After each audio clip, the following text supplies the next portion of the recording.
दोस्तों स्वागत है आप सभी का हमारे YouTube चैनल स्टूडेंट IQ में। यूपी पुलिस री एग्ज़ाम 2024 की तैयारी के लिए आज के इस वीडियो में हम लोग जीएस के प्रश्नों को सॉल्व करेंगे। ये प्रश्न आपके एग्ज़ाम और सिलेबस के अकॉर्डिंग है। ठीक है दोस्तों, चलिए शुरू करते हैं। पहला प्रश्न है, शीतकाल में सूर्य किस तिथि को मकर रेखा पर लंबवत चमकता है? इसमें ऑप्शन डी करेक्ट आंसर हो जाएगा, 22 दिसंबर। ठीक है दोस्तों, शीतकाल में सूर्य मकर रेखा पर 22 दिसंबर को लंबवत चमकता है, जिसकी वजह से उत्तरी गोलार्ध में शीतकाल तथा दक्षिणी गोलार्ध में ग्रीष्मकाल होता है। ठीक है, उत्तरी गोलार्ध में शीतकाल की वजह से उच्च दाब स्थापित हो जाता है, जबकि दक्षिणी गोलार्ध में ग्रीष्मकाल की वजह से ऑस्ट्रेलिया के उत्तर पूर्वी निम्न दाब बन जाते हैं, जिस वजह से स्थलीय भाग से हवाएं सागरों की ओर चलती हैं। इसे उत्तर पश्चिमी मानसून कहते हैं। ये हवाएं शुष्क होने की वजह से वर्षा नहीं करती हैं। ठीक है, तो ये शीतकाल यानी सर्द ऋतु में या शीत ऋतु में सूर्य जो है मकर रेखा पर 22 दिसंबर को लंबवत चमकता है। अगला प्रश्न है, उत्तर पश्चिमी भारत में शीत ऋतु में वर्षा किस कारण होती है? इसमें ऑप्शन ए करेक्ट आंसर है, पश्चिमी विक्षोभ के कारण। ठीक है दोस्तों, शीत ऋतु में उत्तर पश्चिमी भारत में वर्षा पश्चिमी विक्षोभ के कारण होती है। अगला प्रश्न है, भारत में औसत वार्षिक वर्षा कितनी होती है? वेरी इंपॉर्टेंट प्रश्न है दोस्तों। इसमें ऑप्शन बी करेक्ट आंसर है, 112 से 115 सेंटीमीटर। ठीक है दोस्तों, भारत में औसत वार्षिक वर्षा 112 से 125 सेंटीमीटर होती है, लेकिन कई क्षेत्रों में वार्षिक वर्षा में विविधता पाई जाती है। सबसे अधिक वर्षा पश्चिमी तट, पश्चिमी घाट, उत्तर पूर्व उप हिमालय क्षेत्र, मेघालय की पहाड़ियों में होती है। यहाँ पर वर्षा 200 सेंटीमीटर से भी अधिक होती है। खासी और जयंती पहाड़ियों कुछ भागों में वर्षा 1000 सेंटीमीटर से भी ज़्यादा होती है। तो यहाँ है भारत में औसत वार्षिक वर्षा कितनी होती है, तो 112 से 115 दिया हुआ है। ठीक है, अगला प्रश्न है, कौन सी मिट्टी में सूखने पर गहरी दरारें उत्पन्न हो जाती हैं? ठीक है, इसमें ऑप्शन डी करेक्ट आंसर है, काली मिट्टी। ठीक है दोस्तों, काली मिट्टी की जल धारण करने की क्षमता ज़्यादा होती है। ये जल के संतृप्त होने पर बहुत चिपचिपी हो जाती है। इसके सूखने पर इसमें गहरी दरारें पड़ जाती हैं। इस वजह से ये वाली मृदा भी, इसे जुदाई मृदा भी कहा जाता है। काली मिट्टी को स्थानीय रूप से रेगुर के करेल, काली कपास मिट्टी भी कहा जाता है। इसका विकास महाराष्ट्र में सबसे ज़्यादा हुआ है। ठीक है, आगे बढ़ते हैं। अगला प्रश्न है, भारत की लौह इस्पात पेटी निम्न में से किसे कहा जाता है? इसमें ऑप्शन ए करेक्ट आंसर है, छोटा नागपुर खनिज पेटी। दोस्तों, छोटा नागपुर खनिज पेटी को भारत की लौह इस्पात पेटी कहा जाता है। ऐसा इसलिए कहा जाता है क्योंकि भारत के ज़्यादातर लौह इस्पात कारखाने बोकारो, दुर्गापुर, जमशेदपुर, राउरकेला, कुल्टी इसी पेटी में अवस्थित हैं। इसलिए इसे भारत की लौह इस्पात पेटी कहा जाता है, छोटा नागपुर खनिज पेटी। अगला प्रश्न है, खेतड़ी की खान निम्न में से किस खनिज से संबंधित है? ऑप्शन ए लौह अयस्क, बी कोयला, सी तांबा, डी एल्युमिनियम। तो खेतड़ी की खान किस खनिज से संबंधित है? दोस्तों, इसमें ऑप्शन सी करेक्ट आंसर है, तांबा। याद कर लेंगे, खेतड़ी की खान राजस्थान के झुंझुनू में अवस्थित है। ये खान तांबे के उत्पादन के लिए भारत की सबसे सुप्रसिद्ध खान है। आगे बढ़ते हैं। अगला प्रश्न है, भारत में सर्वाधिक स्वर्ण का उत्पादन निम्न में से किस राज्य में होता है? ऑप्शन ए में दिया है केरल, बी कर्नाटक, सी तमिलनाडु, डी बिहार। तो भारत में सबसे ज़्यादा सोने का उत्पादन किस राज्य में होता है? दोस्तों, इसमें ऑप्शन बी करेक्ट आंसर है, कर्नाटक। ठीक है, कर्नाटक देश में सोने का सबसे ज़्यादा उत्पादन होता है। ठीक है, यहाँ की कोलार तथा हट्टी की खानों में सबसे ज़्यादा सोना उत्पादन किया जाता है। अगला प्रश्न है, भारत में सूती वस्त्र का प्रथम कारखाना निम्न में से कहाँ स्थापित किया गया था? यानी भारत में सूती वस्त्र का पहला कारखाना कहाँ स्थापित किया गया था? इसमें ऑप्शन ए करेक्ट आंसर है, कोलकाता। ठीक है दोस्तों, भारत में सूती वस्त्र का पहला कारखाना 1818 में कोलकाता के फोर्ट ग्लास्टर में स्थापित किया गया था। ये कारखाना सफल नहीं रहा था। ठीक है, अगला प्रश्न है, हिंडाल्को की स्थापना किस देश के सहयोग से की गई? इसमें ऑप्शन सी करेक्ट आंसर है यूएसए। ठीक है दोस्तों, हिंडाल्को अर्थात हिंदुस्तान एल्युमिनियम कंपनी की स्थापना यूएसए के सहयोग से उत्तर प्रदेश के रेणुकूट में की गई थी। ये देश में स्थित अग्रणी एल्युमिनियम उत्पादन कंपनी है। अगला प्रश्न है, विश्व प्रसिद्ध अंगोरा ऊन निम्न में से किसे प्राप्त किया जाता है? ठीक है, जो विश्व में प्रसिद्ध है अंगोरा ऊन, इसे किससे प्राप्त किया जाता है? इसमें ऑप्शन सी करेक्ट आंसर है खरगोश से। ठीक है दोस्तों, अंगोरा ऊन विश्व स्तरीय उच्च कोटि का ऊन माना जाता है। इसका उत्पादन खरगोश से किया जाता है। पश्मीना ऊन बकरी से प्राप्त होती है। ये जो जम्मू कश्मीर में पाई जाती है पश्मीना ऊन। राजस्थान भारत का अग्रणी ऊन उत्पादक राज्य है, ये भी याद रखेंगे। अगला प्रश्न है, देश का प्रथम सुपर फॉस्फेट संयंत्र निम्न में से कहाँ स्थापित किया गया था? ऑप्शन सी करेक्ट आंसर है रानीपेट। दोस्तों, भारत में सुपर फॉस्फेट का पहला संयंत्र तमिलनाडु के रानीपेट में 1906 में स्थापित किया गया था। देश में सहकारी स्वामित्व वाले पहले उर्वरक कारखाने की स्थापना सिंदरी विहार में हुई थी। अगला प्रश्न है, नेपानगर निम्न में से किस के उत्पादन हेतु प्रसिद्ध है? ऑप्शन ए सीमेंट, बी दवाई, सी पेट्रो रसायन, डी अखबारी कागज़। ठीक है, तो इसमें ऑप्शन डी करेक्ट आंसर है अखबारी कागज़। नेपानगर मध्य प्रदेश राज्य में स्थित है। मध्य प्रदेश का नेपानगर अखबारी कागज़ के उत्पादन के लिए प्रसिद्ध है। मध्य प्रदेश के ही होशंगाबाद में नोट छापने के कागज़ बनाने का सरकारी कारखाना भी है। ठीक है, अगला प्रश्न है, प्रधानमंत्री ग्राम सड़क योजना के अंतर्गत गाँव को जोड़ने के लिए कितनी जनसंख्या को आधार बनाया गया है? वेरी इंपॉर्टेंट प्रश्न है दोस्तों, इस प्रश्न को आप लोग बिल्कुल रट लेंगे। ठीक है, तो प्रधानमंत्री जो सड़क योजना है उसके अंतर्गत गाँव को जोड़ने के लिए कितनी जनसंख्या को आधार बनाया गया है? इसमें ऑप्शन डी करेक्ट आंसर है 1, 2, 3। नंबर 1 क्या है? मैदानी इलाके में 1000, पहाड़ी में 500 और मरुस्थलीय क्षेत्र में 250। ठीक है, प्रधानमंत्री ग्राम सड़क योजना की शुरुआत 2000 में की गई थी, सन 2000 में। ठीक है, इसके अंतर्गत गांव को परस्पर जोड़ने के लिए मैदानी क्षेत्रों में 1000 जनसंख्या, पहाड़ी क्षेत्रों में या पहाड़ी इलाकों में 500, मरुस्थलीय क्षेत्रों में 250 की न्यूनतम जनसंख्या को आधार बनाया गया है। आगे बढ़ते हैं, अगला प्रश्न है, राष्ट्रीय हरित राजमार्ग नीति कब जारी की गई? इसमें ऑप्शन बी करेक्ट आंसर है 2015। ठीक है दोस्तों, सितंबर 2015 में केंद्रीय सड़क परिवहन मंत्री नितिन गडकरी के द्वारा वृक्षारोपण, सौंदर्यीकरण और अनुरक्षण के लिए राष्ट्रीय हरित राजमार्ग नीति जारी की गई थी। इसके तहत सड़क निर्माताओं को कुल परियोजना लागत का 1% अंश वृक्षारोपण निधि के रूप में खर्च करना होगा।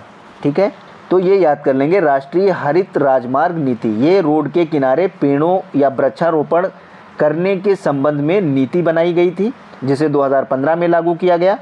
इसमें 1% निधि के रूप में निर्दिष्ट किया गया है। अगला प्रश्न है, झूम कृषि को अन्य किस नाम से जाना जाता है? वेरी इंपॉर्टेंट प्रश्न है दोस्तों, इसमें ऑप्शन बी करेक्ट आंसर है स्थानांतरित कृषि। ठीक है दोस्तों, झूम कृषि के अंतर्गत कृषि कार्य के लिए वन भूभाग को साफ किया जाता है और कुछ वर्षों तक उस पर या उस स्थान पर कृषि की जाती है। जब उस स्थान पर मिट्टी की उर्वरता कम हो जाती है तो उसे छोड़कर दूसरी जगह यानी स्थानांतरित कर दिया जाता है, इसलिए इसे स्थानांतरित कृषि कहा जाता है। अगला प्रश्न है, गुलाबी क्रांति का संबंध निम्नलिखित में से या निम्न में से किससे है? इसमें करेक्ट आंसर है ऑप्शन बी, मांस उत्पादन। ठीक है दोस्तों, भारत में हुई कई कृषि क्रांतियों के अंतर्गत गुलाबी क्रांति का संबंध मांस उत्पादन क्षेत्र की प्रगति से है। इस तरह लाल क्रांति जो है वो टमाटर से संबंधित है, यानी टमाटर उत्पादन में लाल क्रांति। ठीक है, बादामी क्रांति मसाला उत्पादन से संबंधित है। ठीक है। आगे बढ़ते हैं, अगला प्रश्न है, भारत में हरित क्रांति का जनक कहा गया है? Option A Indira Gandhi, B M S. Swaminathan, C Verghese Kurien और डी है बलवंत सिंह। ठीक है, तो भारत में हरित क्रांति का जनक कौन है? इसमें करेक्ट आंसर है ऑप्शन बी एम.एस. स्वामीनाथन। दोस्तों 1960-70 के दशक के दौरान भारत में खाद्य फसलों के उत्पादन में हुई वृद्धि को हरित क्रांति कहा गया है। एम.एस. स्वामीनाथन को भारत में हरित क्रांति का जनक कहा गया है। आगे बढ़ते हैं, अगला प्रश्न है, टोडा जनजाति का निवास मुख्य तौर पर कहाँ माना जाता है? ऑप्शन ए खासी पहाड़ी, बी मिजो पहाड़ी, सी नीलगिरी पहाड़ी और डी बादामी पहाड़ी। तो इसमें ऑप्शन सी करेक्ट आंसर है, नीलगिरी पहाड़ी। दोस्तों टोडा जनजाति मुख्य तौर पर नीलगिरी क्षेत्र के निवासी हैं। इस जनजाति में बहुपति प्रथा का प्रचलन पाया जाता है। ठीक है, अगर टोडा जनजाति पूछा जाए कि किस जनजाति में बहुपति प्रथा का प्रचलन पाया जाता है तो वो टोडा जनजाति में पाया जाता है और टोडा जनजाति मुख्य तौर पर नीलगिरी पहाड़ियों पर पाई जाती हैं। अगला प्रश्न है, जांसौरी निम्न में से किस राज्य की जनजाति है? इसमें ऑप्शन बी करेक्ट आंसर है, उत्तराखंड। ठीक है दोस्तों, जांसौरी उत्तराखंड की जनजाति है। ये भूमध्य सागरीय प्रजाति से संबंधित है। इनका समाज पितृसत्तात्मक है। ठीक है, जांसौरी में क्या है? पितृसत्तात्मक समाज है। अगला प्रश्न है, निम्नलिखित में से भारत के किस प्रदेश की सीमा रेखा नेपाल के साथ सीमा साझा करती है? इसमें करेक्ट आंसर है ऑप्शन सी उत्तर प्रदेश। ठीक है दोस्तों, भारत के उत्तर प्रदेश राज्य की सीमा नेपाल के साथ सीमा साझा करती है। नेपाल की सीमा को स्पर्श करने वाले भारत के 5 राज्य हैं। उत्तर प्रदेश है, दूसरा राज्य है पश्चिम बंगाल, तीसरा उत्तराखंड, चौथा सिक्किम और पांचवा बिहार। ये नेपाल के साथ सीमा साझा करते हैं और ये तीनों नहीं। आगे बढ़ते हैं, अगला प्रश्न है, निम्नलिखित में से सही सुमेलित नहीं है। लक्षद्वीप व मिनिकॉय 9 डिग्री चैनल, सुमात्रा व निकोबार दक्कन पास, तमिलनाडु व श्रीलंका ग्रैंड चैनल। तो इसमें से कौन सा सुमेलित नहीं है? दोस्तों इसमें ऑप्शन बी सुमेलित नहीं है। ठीक है, यानी 2 और 3 ये सुमेलित नहीं है। सुमात्रा निकोबार दक्कन पास गलत है, तमिलनाडु व श्रीलंका ग्रैंड चैनल ये भी गलत है। लक्षद्वीप व मिनिकॉय 9 डिग्री चैनल ये सुमेलित है, मतलब ये सही है। ठीक है, सुमात्रा और निकोबार ग्रैंड चैनल हैं। सुमात्रा और निकोबार ये क्या है? ग्रैंड चैनल हैं। ये अगर ऐसे अगर करेंगे ये तो सही होगा। दक्कन पास नहीं है। तमिलनाडु और श्रीलंका पाक की खाड़ी द्वारा एक दूसरे से अलग होते हैं। आगे बढ़ते हैं, अगला प्रश्न है, क्षेत्रफल की दृष्टि से भारत के राज्यों का घटता हुआ क्रम। इसमें करेक्ट आंसर ऑप्शन बी है, राजस्थान, मध्य प्रदेश और महाराष्ट्र। ठीक है, क्षेत्रफल की दृष्टि से भारत के बड़े राज्य हैं। सबसे नंबर 1 पे है राजस्थान, दूसरा मध्य प्रदेश, तीसरा महाराष्ट्र, चौथा है आपका उत्तर प्रदेश और 5वां राज्य है गुजरात। ये क्षेत्रफल की दृष्टि से हैं। आगे बढ़ते हैं, अगला प्रश्न है, भारत के किस राज्य की सीमाएं 3 देशों क्रमशः नेपाल, भूटान और चीन के साथ सीमा साझा करती है? वेरी इंपॉर्टेंट प्रश्न है। इसमें करेक्ट आंसर ऑप्शन डी है, सिक्किम। दोस्तों सिक्किम राज्य की सीमा नेपाल, भूटान और चीन के साथ साझा करती है। एक स्टेट है लेकिन 3 देशों के साथ इसकी सीमा साझा करती है। आगे बढ़ते हैं, अगला प्रश्न है, निम्नलिखित पर्वत श्रेणियों का उत्तर से दक्षिण की ओर सही क्रम है? इसमें ऑप्शन बी करेक्ट आंसर है, पीर पंजाल, जास्कर, धौलाधर, शिवालिक। ठीक है दोस्तों, हिमालय की पर्वत श्रेणियों को उत्तर से दक्षिण की ओर सही क्रम आपका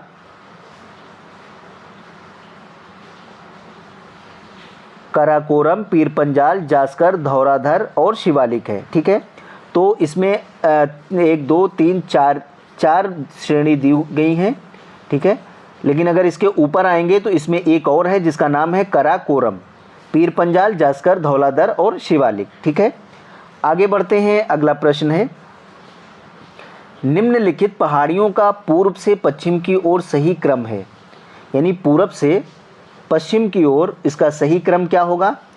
पूर्व से पश्चिम की ओर। इसमें करेक्ट आंसर है ऑप्शन ए, मैकाले, सतपुड़ा और विंध्य। ठीक है, तो इसमें करेक्ट आंसर हो जाएगा option A, Macaulay, Satpura, Vindhya. ये पूरब से पश्चिम की ओर इनका सही क्रम है। आगे बढ़ते हैं, अगला प्रश्न है, दक्षिण भारत की निम्नलिखित पहाड़ियों का उत्तर से दक्षिण की ओर सही क्रम क्या है?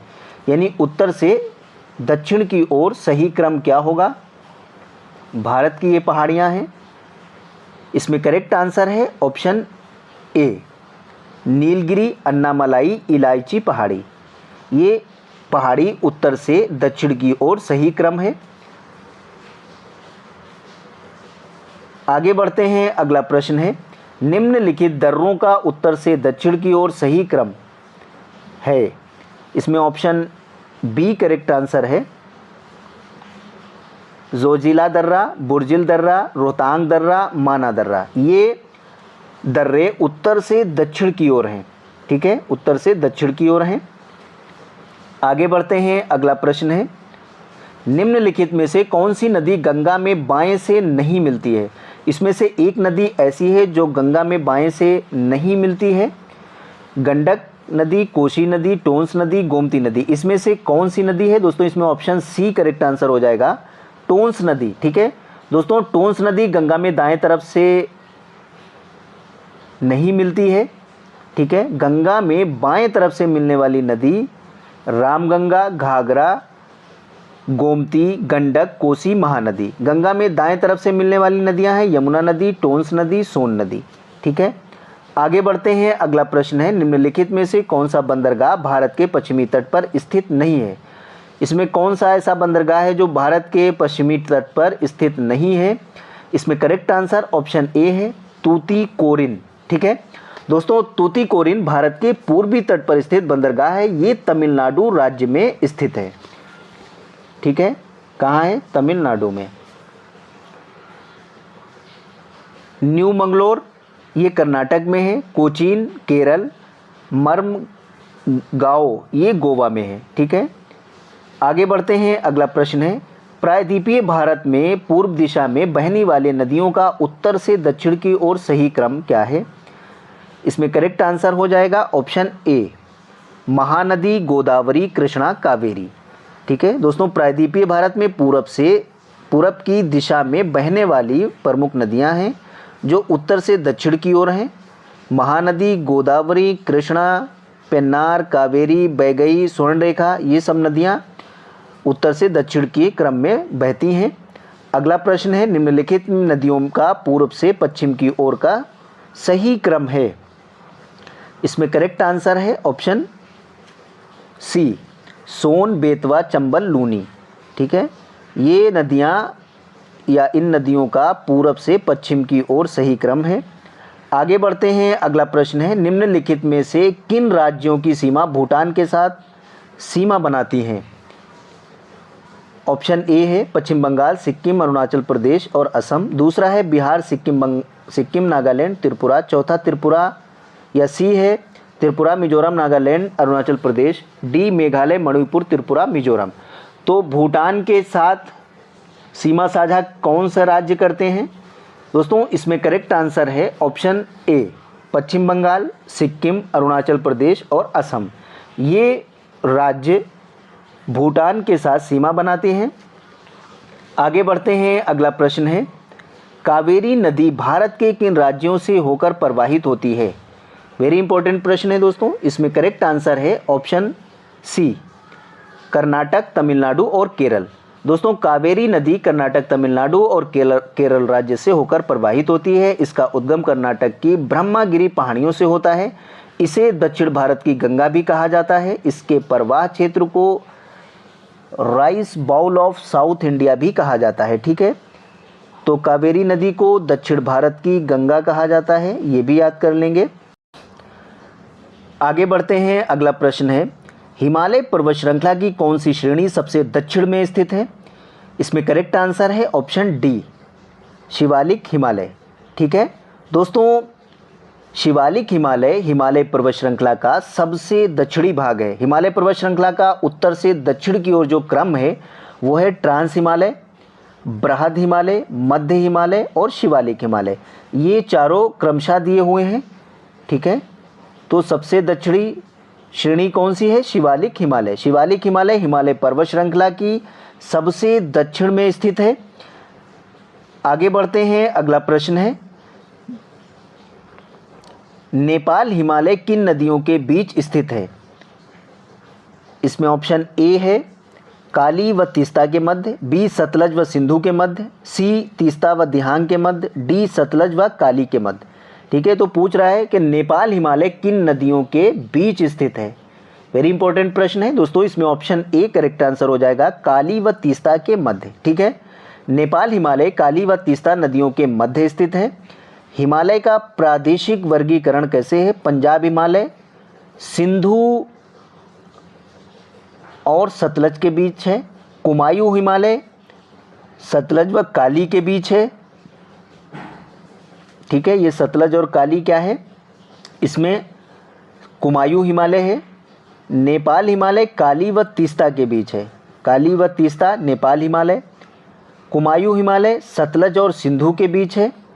असम हिमालय तीस्ता और दिहांग। ठीक है, ये क्या है? असम। सतलज और काली के मध्य क्या है? कुमायूं हिमालय। और ये हो गया नेपाल, नेपाल हिमालय। सतलज व सिंधु के मध्य क्या है? कुमायूं। तीस्ता व दिहांग के मध्य असम हिमालय। ठीक है, चारों हो गए।